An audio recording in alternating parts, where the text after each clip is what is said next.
你好，歡迎嚟到呢一集嘅節目。今次咧同大家分享咧就係對於一單最近咧轟動科技圈或者美國啦政商界嘅一單新聞啦，就係馬斯克宣布佢自己掌控嘅火箭公司 SpaceX 正式收購由佢自己成立嘅人工智能公司 xAI， 兩間公司合併之後，估值大約會去到1.25兆美元，成為全球最值錢嘅私人公司之一。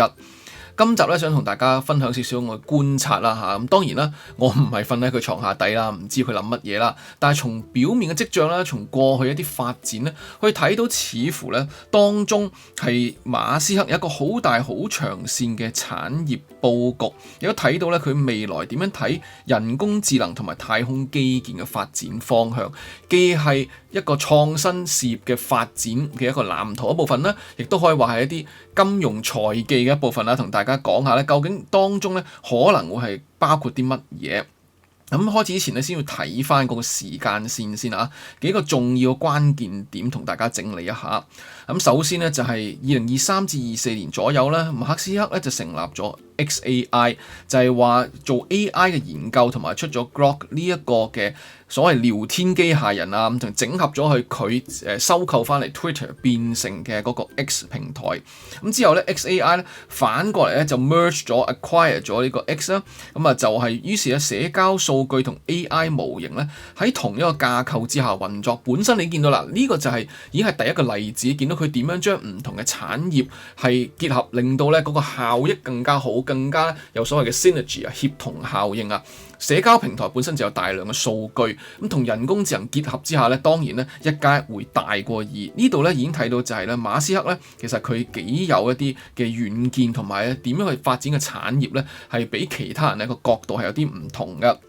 咁去到2025年咧 xAI 咧據報道啊，因為要持續燒錢去追翻同 OpenAI 或者 Google 對手嘅差別啦，據報每個月咧係有虧蝕咧達到成10億美元嗰種級別㗎。咁但係亦都因為咧佢繼續有發展啦，所以佢新一輪嘅融資咧亦都估值令佢升到大約超過2300億美元。咁即係咧佢係雖然使好多錢，但係同一時間咧佢公司嘅估值都增長緊，係為佢做一啲嘅財技啊，或者做一啲我哋叫做咧未來嘅鋪路嘅發展咧係打下咗根基。因為公司唔值錢嘅話咧，就唔會有機會繼續發展落去啦。咁另一方面啦 ，SpaceX 咧繼續靠火箭發射同埋咧 Starlink 嘅衛星上網業務，即係低軌衛星咧，俾全世界各地嘅人都可以上網啦嚇。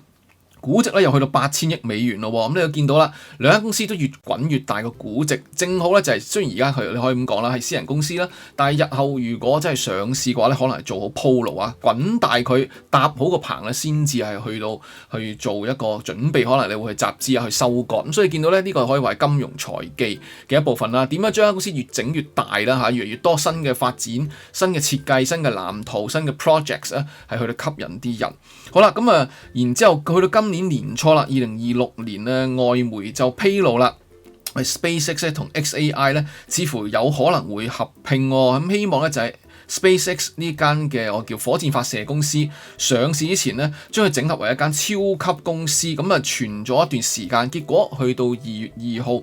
SpaceX 官方宣布就係畫面見到呢個啦，咁亦都係由 Elon Musk 自己去宣布啦，咁講啦，正式完成收購 xAI 合併之後，公司嘅估值犀利啦，1.25兆美元，咁有可能咧就係會上市啊，而家估計咧可能係每股成500幾美元，有機會係史上最大嘅 IPO。咁所以呢度睇到嘅就係至少以上講嘅嘢就係一種點樣去到悉心地將間公司越滾越大，或者自己唔同嘅公司越滾越大，由幾間變成2間，再變成1間，然之後中間一路過程中幾年之間咧，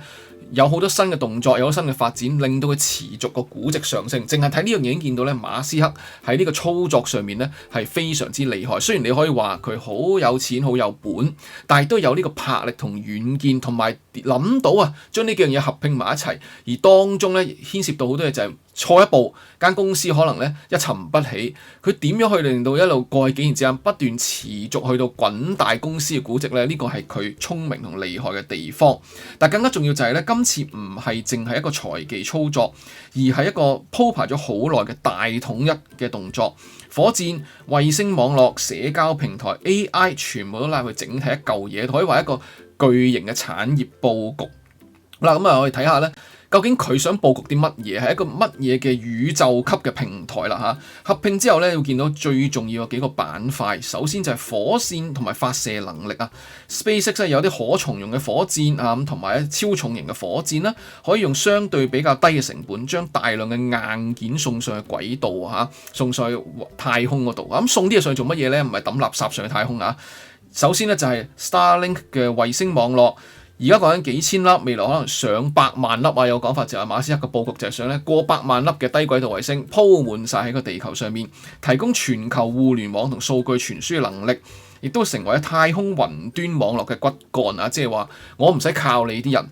我有我自己啊！而家咧一個互聯網產業入邊咧，會有互聯網服務供應商，你有你嘅 device 啊，你有自己嘅手提電話或者電腦，你又會有啲 content 嘅內容，你又會有唔同嘅 AI 公司，會有一陣一陣，每一陣都有產業鏈入邊有好多人嘅。而家佢就係咧自己做其中嘅好大部分嚇。你可以直接通過 Starlink 上網，唔需要經過嗰啲所謂光纖線路啊嗰啲咁，直接就可以上到網。然之後你可以用到我人工智能服務嚇，你可以用到我嘅其他服務嚇，咁可以話一個整合嚟啦嚇。咁所以可以話已經係一個咧骨幹嘅網絡，就係連結咗幾個唔同嘅業務。而另外佢個 X 同埋XAI 啦，提供實時嘅資訊流，同埋咧有好多用戶行為嘅數據攞嚟訓練 AI 模型嘅最可靠嘅來源之一啊！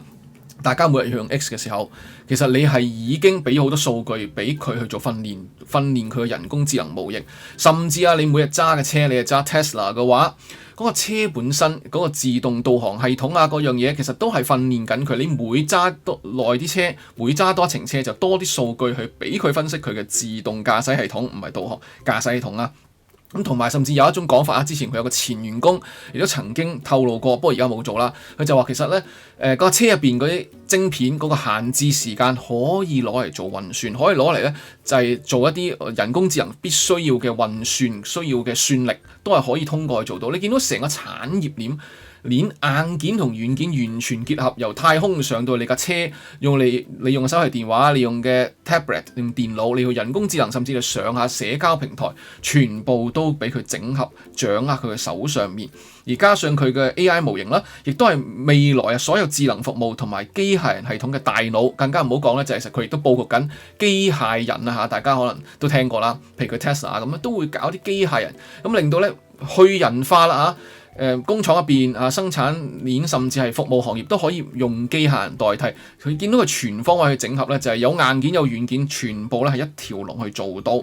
咁所以呢個佈局咧，你可以話有幾層嘅含義㗎。首先就係垂直嘅整合，例如火箭嘅發射、衛星網絡、數據來源去到 AI 嘅運算，全部自己一個搞掂晒。咁啊，唔需要咧對其他公司嘅依賴，都鎖定咗咧個控制權啊，唔需要靠人哋。譬如大家見到而家蘋果公司，佢哋要搞好佢哋嗰個 Siri 唔掂啊，自己搞唔掂，結果咧據報道咧會同 Google 嘅 Gemini 去合作，因為佢淨係佢自己搞唔掂，結果要靠人。搜尋器又係啦嚇，蘋果內置預設嘅係 Google，佢要即係同同谷歌同 Google 嘅合作，又係要使好多錢，係可以見到咧就係一個咁嘅情況。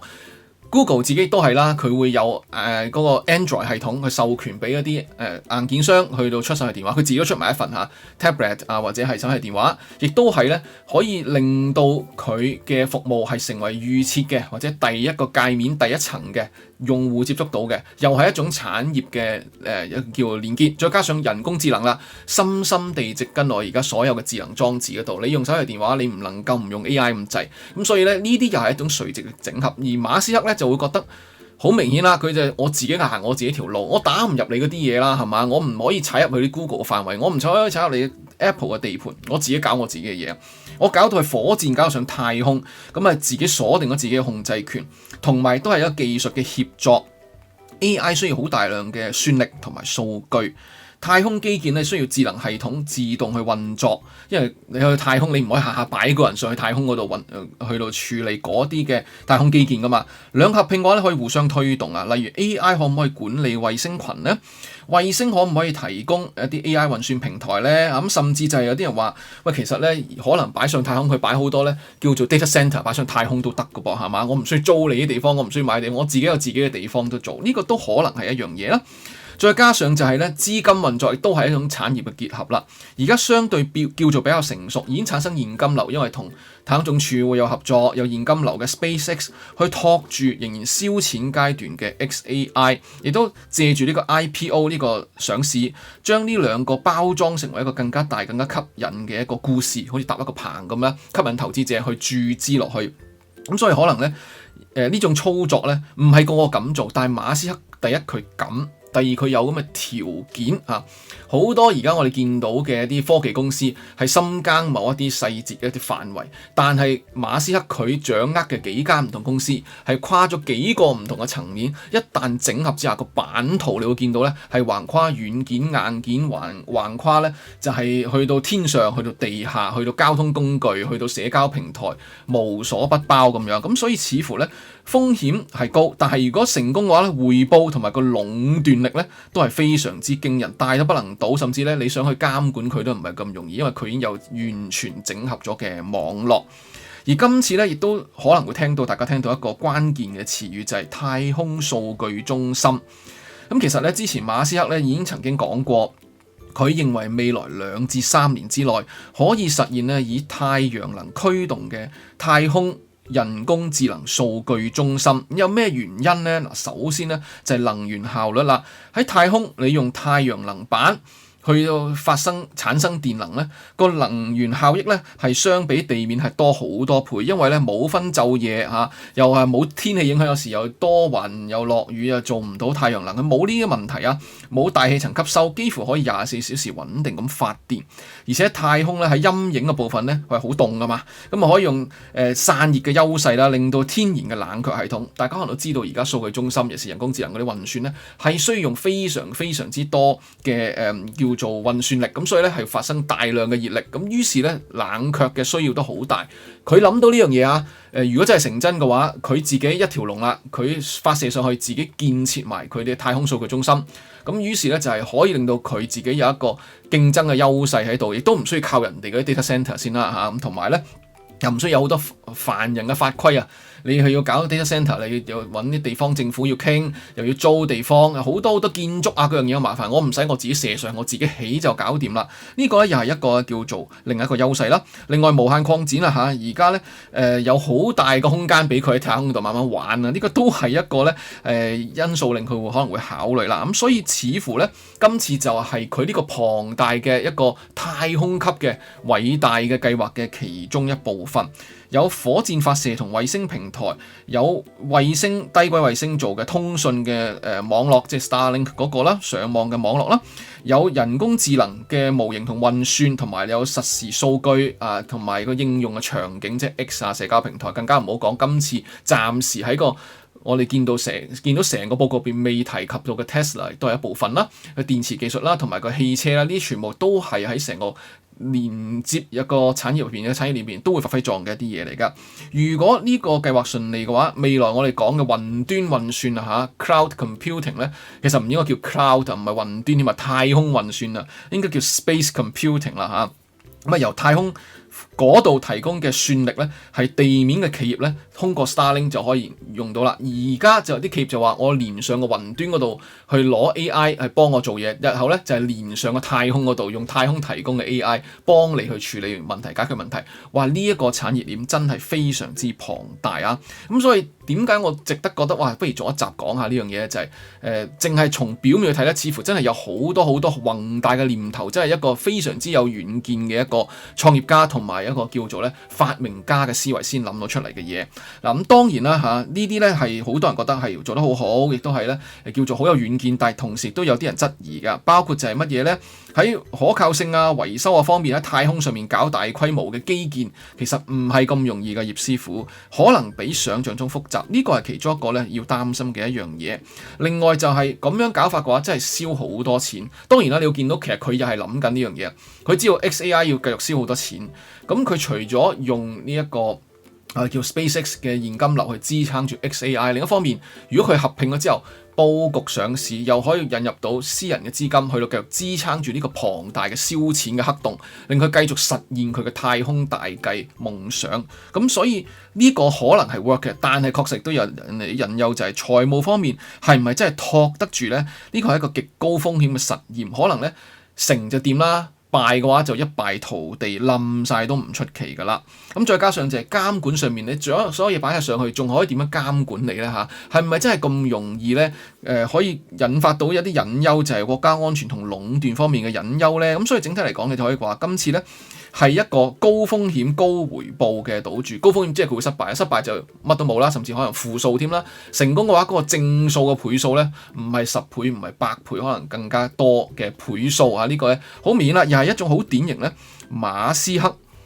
就會做呢種嘢嘅人啦。佢嗰種級數嘅軟件啊，已經唔係電動車咁簡單，唔係廠佬啊，唔係同你講緊做電動車咁簡單，係另一個層次嘅嘢。但係如果唔同意嘅話，就覺得呢，佢係痴人說夢，過度擴張嚇。咁究竟點樣睇呢？你會覺得今次呢一個嘅變化係唔係一個高瞻遠矚嘅做法，定還是只不過係一個黐線佬喺度諗嘢呢？你同唔同意呢個係一個太空級、宇宙級嘅基建計劃呢？你又會唔會覺得佢有呢個魄力同埋實際嘅能力去完成呢？因為仲有好多技術嘢啦，佢有冇咁多工程師，有冇咁多一流人才幫佢做呢？呢啲全部呢都係我覺得係值得思考問題。所以總結啦，我呢個頻道係做知識型嘅嘢嘅，係同大家分享一啲呢啟發思維、啟發思考嘅嘢嘅。咁我俾幾條問題啦，我自己有諗緊，我未有答案，大家不妨諗下有冇答案啦。未來係唔係真係AI 嘅發展去到龐大到咧，我哋地球上面嘅現有嘅運算力、現有嘅一啲基礎設施已經應付唔到，我哋要走向太空級別嘅運算力咧，係唔係我哋要去到呢一步咧？未來幾年甚至10年，係唔係會變成有呢樣嘢真係會發生？而只不過馬斯克係第一高瞻遠矚咧，日後會唔會我哋聽到啲消息？Google 又同邊間太空公司合作？譬如可能同 Blue Origin 合作啊，同呢個Amazon 創辦人嗰間公司合作，又搞類似嘅嘢咧，會唔會我哋發現原來咧喺地面爭唔到咧，要開始爭上太空咧？呢個係第一個值得思考嘅問題。第二啦，就係當有人係擁有晒火箭、衛星網絡、社交平台、AI 同埋行車嘅硬件、數據各樣嘢全部擁有晒嘅時候，你會唔會覺得應該要去到注意同埋咧，要去到謹慎啲啊？究竟呢一個係咪失去控制嘅一個情況咧？咁樣咁，另外第三個問題就係，究竟呢種所謂超前部署嘅落注係一個賭注啦，係天才級嘅軟件啦，定還是係一個已經諗到咧過分自我膨脹啊，覺得自己乜都得嘅一個狂人呢？係一個天才定一個狂人諗出嚟嘅嘢呢？你又點睇呢？歡迎喺下面留言分享下你對於今次 SpaceX 收購 XAI 引發出嚟嘅所謂太空 AI 宇宙級基礎建設產業整合嘅一啲睇法啊！歡迎喺下面留言分享。咁多謝今次收睇啦，希望你會中意呢一集嘅節目。我哋下次再同大家傾過啲新消息、新資訊。呢個頻道咧，你會揾到好多知識型嘅內容，包括就係我會推介啲好書、一啲閱讀上面嘅一啲值得大家睇嘅嘢啦。另外都講下流行文化，講下一啲可能科技啊、歷史啊、心理學啊、文化各個層面都會同大家傾下偈嘅。如果中意去求知、中意去追求知識、睇新嘢知多啲嘅話咧，記得訂閱我呢個頻道。多謝晒你，我哋下次再傾過，拜拜。